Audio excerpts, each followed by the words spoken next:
Après des années de règne de l'écrit, l'oral revient en force dans les écoles, les collèges, les universités. On ne compte plus les concours d'éloquence et on décrypte ce phénomène avec nos invités.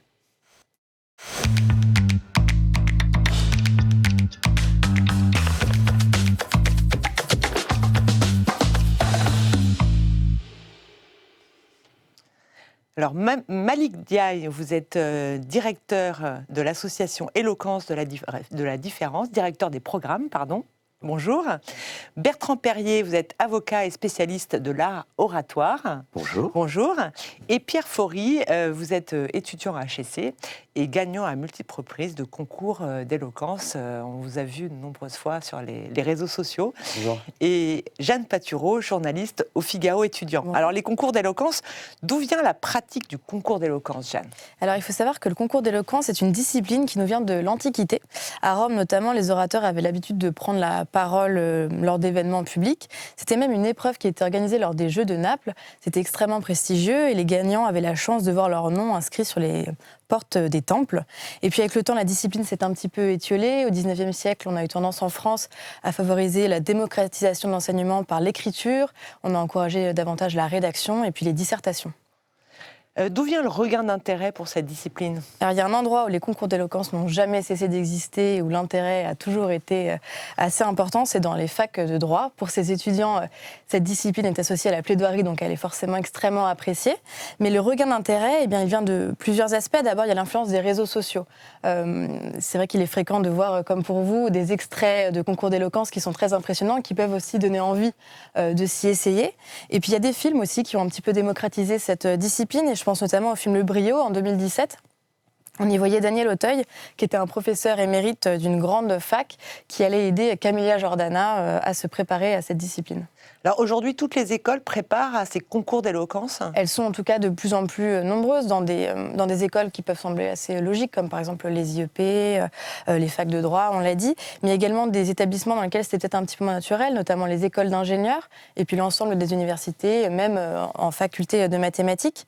L'une des associations d'éloquence les plus connues, c'est par exemple Révolte-toi Sorbonne, elle existe depuis plus de 10 ans, elle est extrêmement active. Puis aussi un boom des concours d'éloquence, donc qui implique de grandement s'y préparer.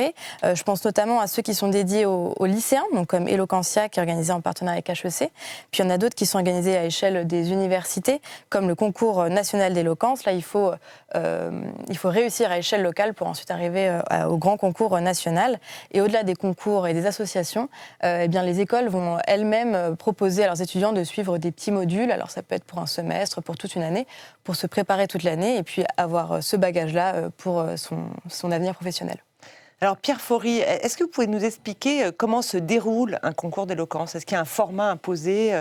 Moi-même, j'ai été jury à un concours d'éloquence et il y avait l'éloge paradoxal. Enfin, est-ce qu'il y a un format imposé ? Il n'y a pas un seul format, il y a plusieurs formats parce qu'il y a, comme ça a été dit, une diversité de concours. L'épreuve reine, celle qu'on voit le plus souvent, c'est celle du discours qu'on a écrit avant. C'est-à-dire qu'une semaine avant de passer sur scène, on reçoit un sujet qu'on prépare, qu'on écrit, et dont on va délivrer une performance sur scène. Ça, c'est l'épreuve qu'on voit le plus fréquemment. Le sujet est imposé, finalement ? Le sujet, la plupart du temps imposé, en effet, prend souvent la forme d'une question à laquelle on répond soit la positive, soit la négative. Mais en effet, il y a d'autres formats, celui de l'éloge. Il y a un format où parfois le jury va poser des questions, où le candidat va répondre en improvisation. Donc il y a une diversité de formats, parce qu'il y a une diversité aussi de manières d'être éloquent. Bertrand Perrier, vous êtes l'auteur d'un livre « Prendre la parole, pas de panique ». Et puis vous avez participé à de nombreux concours. Qu'est-ce que ces concours apportent finalement ? Une occasion de prendre la parole. Moi, je ne crois pas à la vertu pédagogique des concours d'éloquence. Un concours d'éloquence, ça n'a aucun intérêt. D'abord parce que ça fait toujours gagner le plus doué et que ça classe des gens sur des critères qui n'existent pas. Le seul intérêt d'un concours, c'est un encouragement à prendre la parole. C'est une occasion, c'est une tribune. Et nous n'avons pas tant que cela, pour la jeunesse, de tribune et d'occasion de prendre la parole. Et c'est intéressant uniquement, à mon sens, si c'est précédé d'une formation. Parce qu'un concours, c'est aléatoire, on met un jury, on met des candidats, tout ça n'a pas beaucoup de rationalité. Ce qui est intéressant, c'est que le concours soit une locomotive. c'est que les meilleurs qui vont gagner le concours soient en situation de tirer toute une cohorte derrière eux et de les encourager à prendre la parole. Ce qui est intéressant, c'est pas celui qui va gagner, c'est tous ceux qui auront progressé grâce à ce concours. Et pour moi, les concours d'éloquence, c'est un peu comme les joutes au Moyen-Âge. C'est l'entraînement à la guerre en temps de paix. C'est-à-dire que vous avez une parole qui n'a aucun intérêt sur un sujet absurde, dont la réponse n'a aucun sens, mais au moins, vous avez pris la parole. Et comme la parole est un muscle qui s'exerce, eh bien, au moment où vous aurez à prendre la parole dans une situation réelle, eh bien, vous l'aurez déjà fait. C'est, à mon sens, la seule vertu des concours d'éloquence. Malik Ndiaye, vous faites partie de l'association Éloquence de la différence, donc vous aidez les bègues ou les handicapés à prendre la parole. Racontez-nous un peu l'histoire de cette association. Alors, son histoire est liée à celle du fondateur, Mouna. Bien sûr, j'ai fait la première édition il y a 5 ans, pour les personnes qui bèguaient comme moi. Et c'est vrai qu'il parlait en public et donc associer les personnes qui bèguaient et éloquence pouvaient sonner pas naturel, parce que finalement on se dit, dès l'instant que tu commences à parler, ton handicap est visible et mis en avant. Donc, quel intérêt à se mettre en situation de contrainte, mais finalement, ça a été un levier qui permet vraiment de travailler la confiance en soi, qui va avoir un impact sur la santé mentale, mais également l'acceptation de soi et également du handicap. On va regarder un extrait justement de ce que vous faites. Super, merci. Et puis, ce bégaiement qui effrayait tant de gens, les enfants, mes parents, les passants, les commerçants, les cons descendants et même les cons montants. Et à force de ne compter que sur moi, à force de travail et de volonté, moi qui suis si grande, j'ai fini par me dépasser. Merci. C'est émouvant de l'entendre parler comme ça.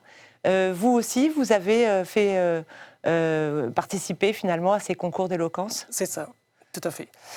Et qu'est-ce que ça vous a apporté finalement ? Ça m'a apporté de montrer que l'éloquence il est accessible à tout le monde et qu'on existe aussi, et que finalement l'espace de prise de parole en public qui était fermé aux personnes qui ont une situation de handicap, finalement, on peut l'occuper. Et la deuxième chose, c'est la possibilité également de permettre aux gens de s'habituer à entendre la parole qui est hachée, assurée, qui n'est pas comme celle des autres, mais qui est légitime et qui existe et qu'il faut entendre aussi. Jeanne, il y a aussi quelque chose qui peut aider aussi, ce sont les demandeurs d'emploi. Et est-ce que vous pouvez nous expliquer un petit peu comment l'éloquence permet de trouver un travail, tout simplement ? Oui, il est de plus en plus recommandé aux personnes qui recherchent un emploi de se former à l'éloquence, en tout cas de s'y essayer.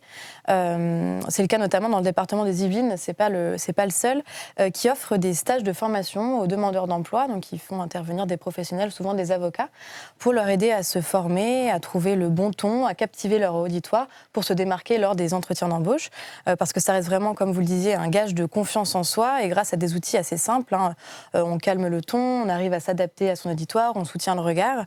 D'ailleurs, les chiffres donnent raison à ce type d'initiative, puisque je reprends les chiffres qui sont dans votre livre, Bertrand Perrier. 75% des Français n'ont pas été utilement ou efficacement formés à l'art oratoire pendant leur scolarité, et 83% des jeunes Français ont peur de prendre la parole en public. Donc il y a bien un moment ou un autre, il faut qu'ils soient formés à ça. Est-ce que le fait de participer à ces concours est une expérience qui est appréciée des recruteurs ? Oui, d'abord, c'est un bon moyen de se démarquer, rien que sur son CV. CV, on peut le faire mentionner sur une ligne. Donc ça prouve qu'on a pris cette initiative, qu'on a pris le temps d'y travailler. Et puis au-delà du CV et de cette notion d'investissement, eh bien, ça prouve qu'on a un candidat avec un certain état d'esprit. D'abord parce qu'on a réussi à surmonter sa timidité. On peut parler devant une centaine, voire des milliers de personnes. Donc ça peut être un plus. Et puis aussi, avec cet état d'esprit, on est capable de raisonner, on peut hiérarchiser sa pensée, on peut argumenter, synthétiser, trouver les mots justes dans un temps très réduit. Donc forcément, ça, c'est très, très attrayant pour les recruteurs. Et ça permet d'être plus à l'aise lors des oraux, les entretiens de recrutement? Oui, parce qu'on peut arriver devant plusieurs personnes qui sont censées nous recruter, parfois sur le travail de notre rêve, en sachant qu'on peut être convaincant, qu'on en est capable. Parfois, pour écrire un texte pour un concours d'éloquence, on recommande souvent qu'il faut partir d'un point A à un point B et construire ce fil-là. Bah, ça, c'est un conseil qu'on peut aussi utiliser pour un entretien d'embauche, sans se perdre, comme ça peut arriver quand on est un petit peu stressé. Parfois, on peut partir dans des élucubrations sans savoir où on en est. Si on garde vraiment cette idée en tête et cette construction-là, on peut marquer des points, on peut être assez marquant, et puis aussi, on peut utiliser ce qui est souvent utilisé dans les concours d'éloquence, une petite touche d'humour, sans trop en faire, pour marquer des points et se démarquer. Alors, je vais demander à Pierre Faury de prendre la parole et de nous faire l'éloge de l'éloquence. On entend souvent ce bruit qui court, Bertrand s'en faisait l'écho, ce bruit qui court et pas que sur le haricot, selon lequel l'éloquence, c'est une manière de parler pour ne rien dire. Moi, je ne crois pas à une parole qui ne vaut rien, parce qu'à l'inverse, je crois que rien ne vaut la parole. L'éloquence, c'est une sorte de mise en bouche de la littérature.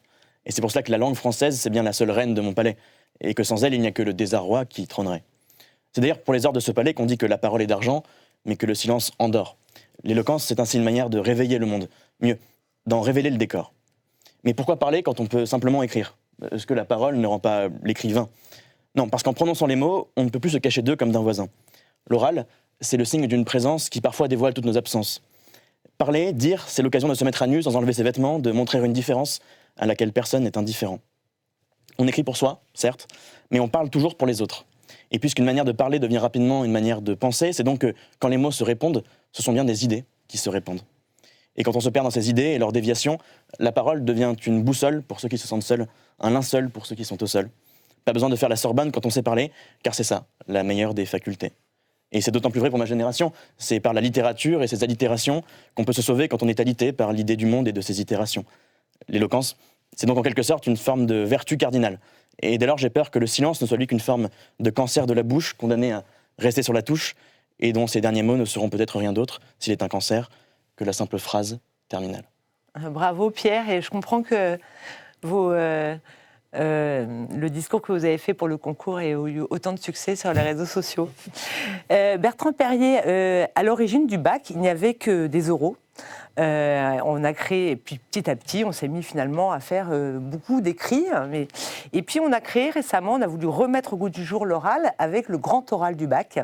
Est-ce que vous pensez que finalement, il faudrait juger à égalité les bacheliers sur leurs prestations à l'oral comme à l'écrit ? Parce que c'est toujours un peu dévalorisé l'oral par rapport à l'écrit. Oui, en réalité, le mouvement a été encore plus complexe parce qu'il y a eu de plus en plus d'oraux, c'est vrai, mais c'était des oralisations de l'écrit. C'est-à-dire que ça n'avait d'oral que la forme. En réalité, le fond n'était rien d'autre que la récitation d'un morceau de cours. Tout l'intérêt de cette épreuve du grand oral était que l'élève en est moteur, c'est-à-dire que l'élève choisit un sujet qui lui plaît, évidemment en concertation avec ses professeurs, et qui lui plaît parce qu'il a envie d'approfondir quelque chose, de tisser un lien entre deux matières, parce qu'il a un hobby, parce qu'il a un projet de formation dans l'enseignement supérieur, ou il a un métier qui a trait à cette question. Et donc l'idée du grand oral était justement d'encourager les élèves à être moteurs de leur épreuve, et surtout à avoir une pensée argumentée. C'était pas l'idée d'une récitation de cours, mais ce sont des jeunes gens qui ont 17, 18 ans, ce sont des citoyens et ils ont le droit dans cette épreuve d'exprimer une opinion et de la soutenir devant un jury. Ils ne sont pas simplement les répétiteurs du cours qu'ils ont eux-mêmes entendu. Et c'était tout l'intérêt de cette épreuve, à la fois d'exister au niveau du baccalauréat, mais en quelque sorte par capillarité ascendante, de diffuser l'importance de l'oral dans tout le lycée, dans tout le collège, voire dans toute la scolarité.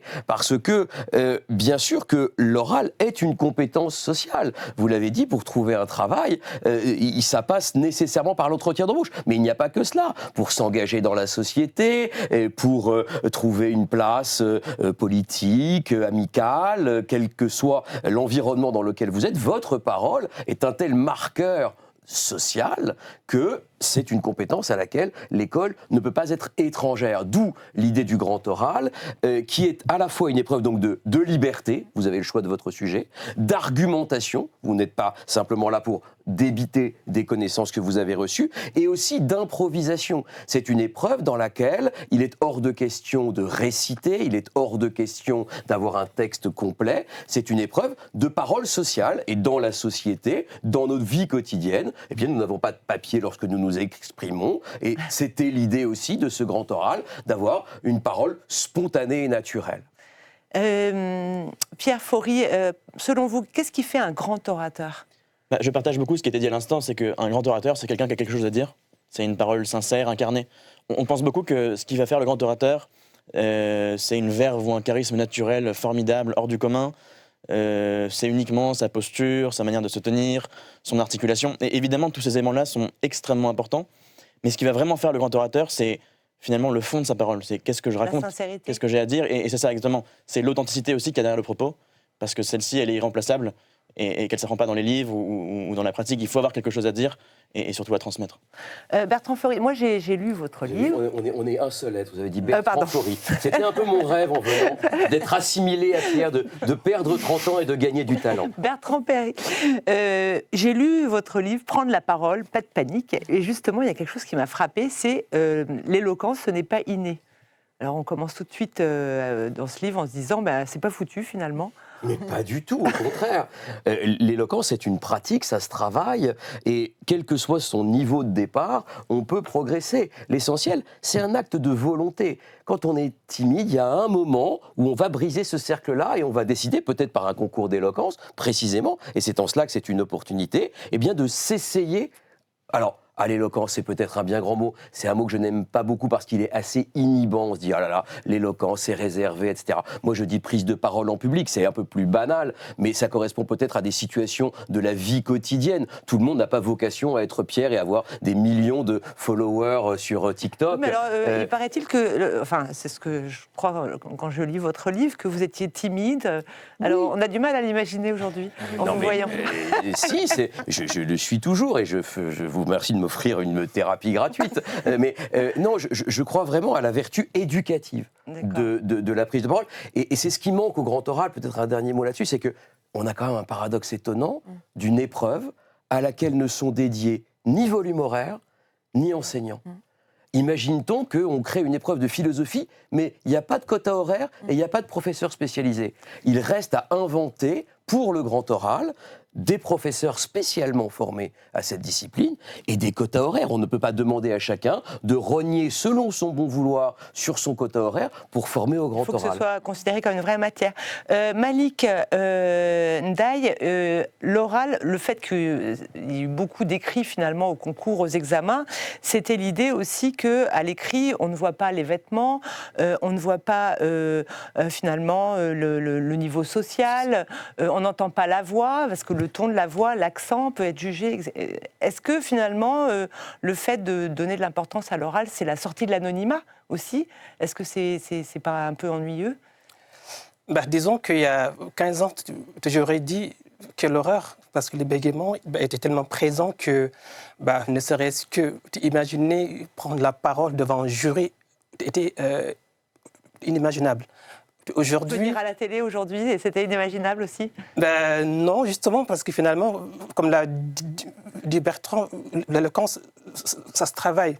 Et finalement, il faut se rendre compte que finalement, ce qui est recherché, ce n'est pas la parole qui est parfaite, c'est une parole qui est authentique. Et je pense que pour l'élève qui est appelé à faire l'exercice, c'est finalement très bien parce que ça va l'entraîner à sortir de sa zone de confort, même si ça se travaille, bien sûr.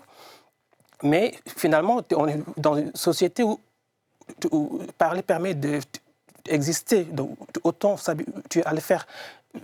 Bien sûr, la préparation, quand même, va s'imposer parce que quand on a un handicap, il y a déjà des éléments auto-limitants. Consommer d'abord soi-même, bien sûr, aussi, il y a le regard des autres qui fait que c'est pas facile, mais je pense que ça se travaille. Il faut aussi avoir le courage de dire qu'on est là et que dans les programmes aussi, il faut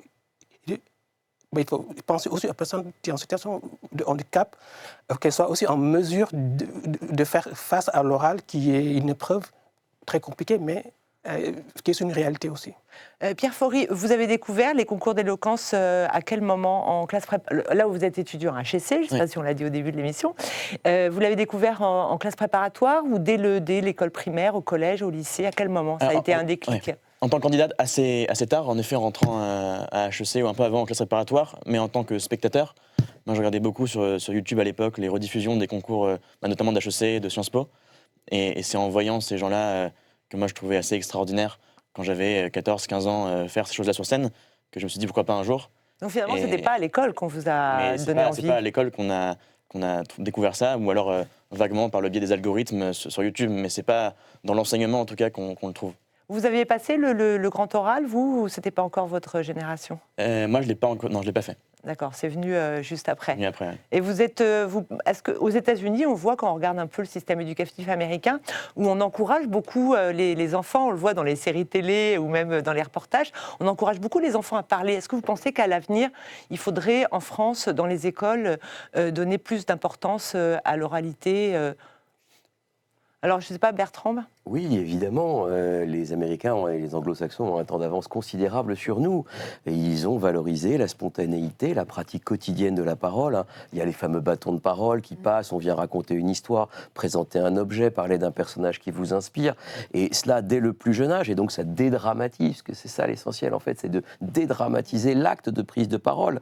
En France, nous, on a divinisé la perfection formelle, celle de la dissertation, du plan, des parties, des sous-parties, dans une perfection formelle qui est incompatible avec la prise de parole. La parole est incompatible avec la perfection. La parole, c'est une scorie, c'est une hésitation, c'est un risque du moment. Et nous, on a divinisé la perfection formelle d'une copie que l'on peut raturer, modifier, etc.